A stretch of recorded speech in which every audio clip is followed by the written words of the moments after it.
Radio Timișoara. Radio Timișoara. Știri, informații și muzica fiecărei generații. Sens unic.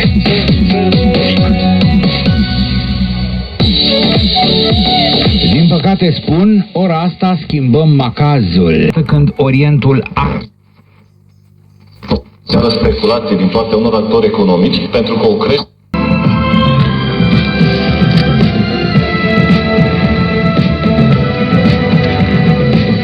To były aktualności programu Pierwszego Polskiego Radia.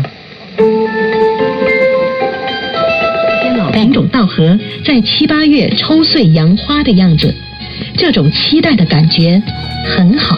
漫漫的岁月，冬去春又来，跟着悠悠一样看。